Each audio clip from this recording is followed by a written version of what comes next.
Hi, I'm Lisa Anderson, President of LMA Consulting Group and host of Supply Chain Chats.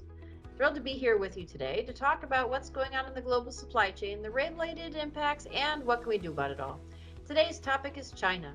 First up are the lockdowns. China's been locking down various cities throughout the country for the last several months. Most notably is Shanghai. It was locked down for 2 months before it started to ease in the beginning of June. Why is that noteworthy? Because the Shanghai ports are the busiest in the world. And if you can imagine, there were mountains of container ships waiting to be offloaded, reloaded, and turned around to supply the rest of the world. Now, what should we be thinking about? Well, one option is that we have a tsunami of container ships headed our way to the LA and Long Beach ports. This will create a bullwhip effect, a whipsaw effect, and further supply chain disruption. On the other hand, we could be experiencing a dribble of container ships coming our way. And the reason is that perhaps manufacturing has been locked down as well. Perhaps manufacturing has been waiting for raw materials to be offloaded at the Shanghai port so that they can continue to produce. If so, we are going to be experiencing waits and delays for container ships, bringing the products that we need to supply our companies and our consumers with what they need. So we have two options here. One is we have too few products, and the other is we have too many products. So what are you doing about it? Think backup. Hopefully you have backup plans. You should have backup suppliers. You should have suppliers that are geographically diverse. You should also be thinking about reshoring production to the US, assuming your customer base is in the US and near the US. You should also be looking at nearshoring, perhaps to Mexico and Latin America. One way or another, you need to ensure that you have secured your supply, that you have reliable supply, and that you've mitigated your risk, because there'll be more opportunity in the next few years than has ever happened before. Perhaps the only thing that will come close is the period following the Great Depression. So if you want to be successful, you better get a backup plan in place and mitigate your risk. Next up is Taiwan. So China has been threatening Taiwan's independence. Why does that matter?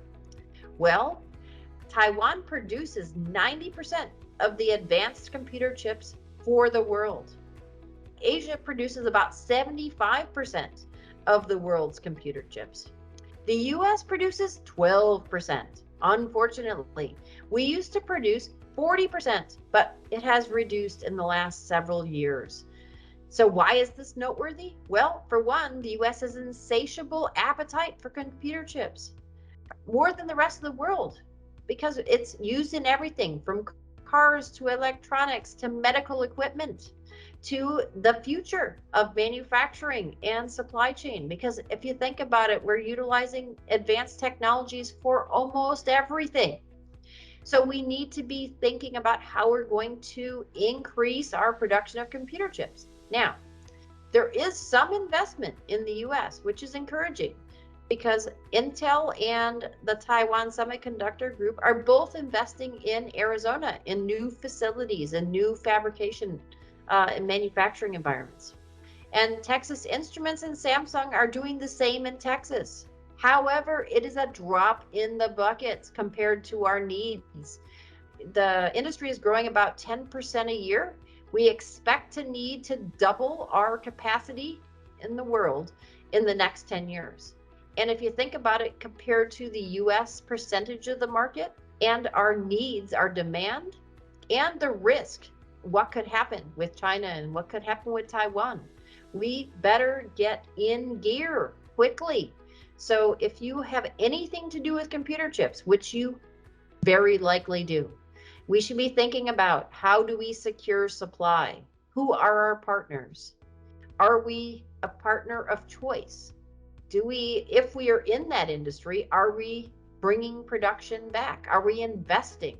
Are we investing perhaps in our supply base? Are we thinking about training and skills? Can we offer manufacturing support? Can we start training employees ahead of time? Can we be thinking about partnering with universities and other academic institutions? How about partnering with other industry organizations? We need to bring talent and skills up to par quickly because it takes years to bring these types of facilities online. And we need to accelerate our progress. As much as it's encouraging that we're investing in, 4 companies are investing that I named earlier, we need to do much, much, much more. So if you think you don't relate to computer chips, think again. Every one of us is a consumer and we're going to be using computer chips, but also in our businesses. Most businesses are dependent in one way or another. If you think about your end-to-end supply chain, you're going to be dependent on computer chips.